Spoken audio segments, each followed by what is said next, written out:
श्री शिवाय नमस्तुभ्यं।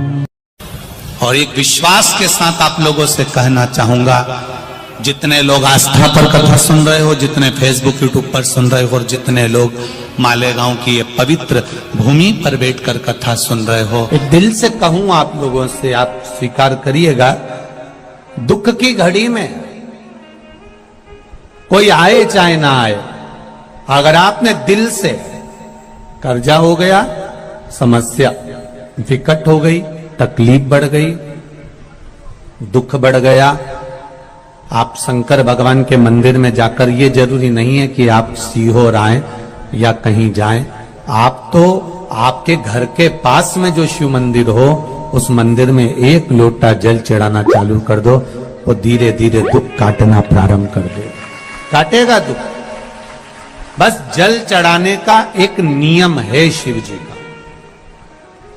शंकर भगवान को जो जल चढ़ाया जाता है दुख काटने के लिए, तकलीफ काटने के लिए, कष्ट मिटाने के लिए, तो एक नियम है शंकर भगवान का जल चढ़ाने का जो नियम है। जैसे ये गौल जलाधारी है, यहां से पानी गिरता है, ये शिवलिंग है। ये दो जो भगवान का पानी जहां बहकर जाता है ये गोल में से, तो यहां जो स्थान है, ये सीधे भाग पर गणेश जी विराजमान है, लेफ्ट भाग में कार्तिकेय जी है, बीच में एक मोटी सी लाइन होती है जहां सुख सुंदरी है, ऊपर से जो बूंद बूंद पानी गिर रहा है वो शंकर भगवान की 5 लड़कियां हैं, जया, विषहरा, शामलीबारी, दौतली और देव। जहां गोल भाग है, जहां शिवलिंग रखा हुआ है, ये माता पार्वती जी का हस्त कमल है, जिसको पीठिका कहते हैं। महाराज, जल चढ़ाने का नियम है, जब हमारे ऊपर दुख होता है, तकलीफ होती है, कष्ट होता है, बड़ी दिक्कत परेशानी होती है, तो हम जल चढ़ाते हैं। तो उस जल को चढ़ाने का नियम है, पहले गणेश जी का स्थान, कार्तिकेय का स्थान, अशोक सुंदरी की जगह, फिर माता पार्वती की पीठिका, उसके बाद जलाधारी को स्मरण कर कर जल धीरे धीरे शंकर भगवान पर छोड़ा जाता है। जब धीरे धीरे शिव जी पर जल चढ़ाएं, उसके बाद में आप अपने मन की कामना जब जल चढ़ाते जाएं और बाबा से कहते जाएं, बाबा, रोज कामना कहने की जरूरत नहीं है, एक बार आप कामना करो और उसके बाद जल चढ़ाना प्रारंभ करो, और उसको कहना जरूर, तेरे दरबार से कोई खाली नहीं गया मेरे शंभू, मैं नहीं जानती, मैं तो इतना जानती हूं कि कंकर शंकर है और तू सुनता जरूर है। ब्रह्मा ब्रह्म लोक में है, भगवान विष्णु वैकुंठ लोक में है, पर मृत्यु लोक में मेरा देवाधिदेव महादेव है, मेरी सुनेगा जरूर। और बाबा से विनय कर कर आप आइए। जल चढ़ाने का नियम, अगर दुख है, तकलीफ है, कष्ट है, तो ऐसे चढ़ा दो, और अगर मन कर रहा है डायरेक्ट शिव जी पे चढ़ाना हो तो तुम्हारी मर्जी है, उसमें कोई मना नहीं। शिव तत्व किसको कहते हैं? शंकर का गुणगान, शिव का स्मरण, भगवान शंकर का मंत्र जाप किसको कहते हैं? ये वही समझ सकता है जिसके भीतर शिव समाया होगा। और एक विश्वास के साथ आप लोगों से कहना चाहूंगा, जितने लोग आस्था पर कथा सुन रहे हो, जितने फेसबुक यूट्यूब पर सुन रहे हो, और जितने लोग मालेगांव की ये पवित्र भूमि पर बैठकर कथा सुन रहे हो, आप दिल से उसकी कथा सुनना।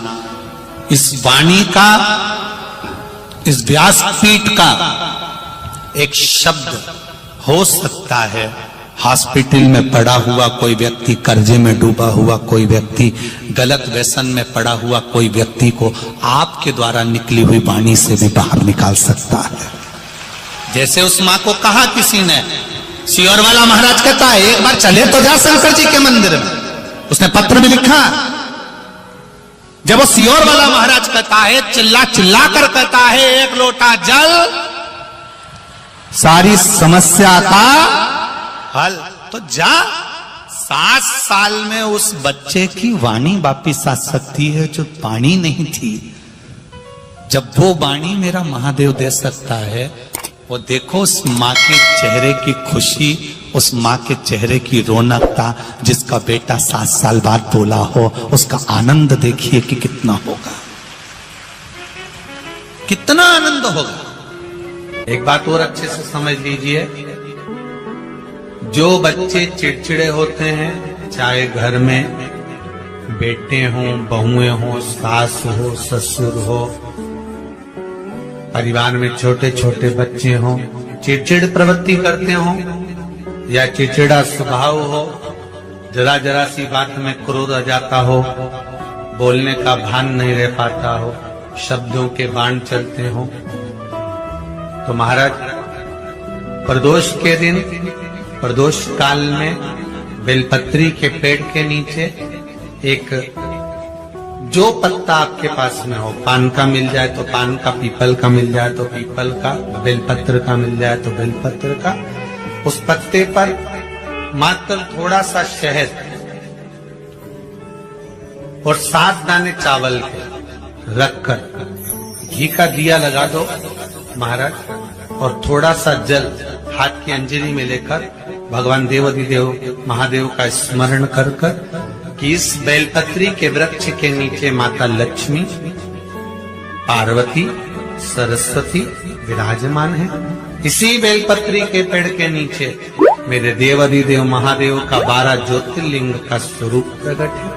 उनका स्मरण कर जल चढ़ा दीजिए और उसका स्मरण कर लो जो चिड़चिड़ प्रवृत्ति करता, क्रोध करता, जिसको बोलने का भान नहीं होता हो, सम्मान नहीं देता हो, अपशब्द कहते हो, उनका स्मरण कर छोड़ेंगे। एकदम एक प्रदोष करेंगे, दूसरे प्रदोष तक तो आपको कोई दिक्कत ही नहीं। 2-3 प्रदोष कर देखिए, बाबा कृपा करें। 3 जगह पर अगर कोई बीमारी ऐसी हो गई कि वो समाप्त नहीं हो रही, बड़ी बड़ी तकलीफ, मतलब एक बार दवाई अगर चालू हो गई तो दवाई बंद ही नहीं हो रही है, तो उसके लिए आपको 3 जगह पर जल चढ़ाना प्रारंभ कर दो। मात्र 1 हफ्ते से ज्यादा चढ़ाना भी नहीं पड़ेगा। जैसे 1 हफ्ते आप टेबलेट लेते हो, गोली लेते हो, 1 हफ्ते चढ़ाना प्रारंभ कर दो। सबसे पहले बेलपत्री के पेड़ के नीचे क्या करना है, जल का पात्र लेना है, उसमें 2 दाने चावल के डालना, 2 दाने अक्षत के डालिए। पहले बेलपत्री के पेड़ के नीचे जाओ, वहां जल चढ़ाओ, फिर जाइए पीपल के वृक्ष के नीचे, वहां जल चढ़ाइए। आखिरी में या तो शमी के नीचे या फिर आंवले के नीचे, इन दोनों में से कोई एक वृक्ष जिसके नीचे। पर 1 हफ्ते अगर आपने आंवले में चढ़ाया है तो आंवले में ही चढ़ाना, शमी में चढ़ाया है तो शमी में चढ़ाना है। ये बदल के मत चढ़ाना कि आज मैं शमी में चढ़ा देती हूँ, कल आंवले में चढ़ा दूंगी, ऐसा नहीं। शंकर भगवान पे चढ़ा हुआ जल जो बहकर जाता है उसको 3 जगह पर जरूर लगाना चाहिए। ध्यान से सुनिएगा। 9 ग्रह जो शरीर पर राहु, केतु, मंगल, बुध, शनि परेशान करते हैं, उसकी समाप्ति के लिए शिव पर चढ़ा हुआ जल नैनों पर, कंठ पर, मस्तिष्क पर, 3 जगह पर, जिसके प्रतिदिन शिव पर चढ़ा हुआ जल लगता है उसको कभी 9 ग्रह परेशान नहीं कर सकते।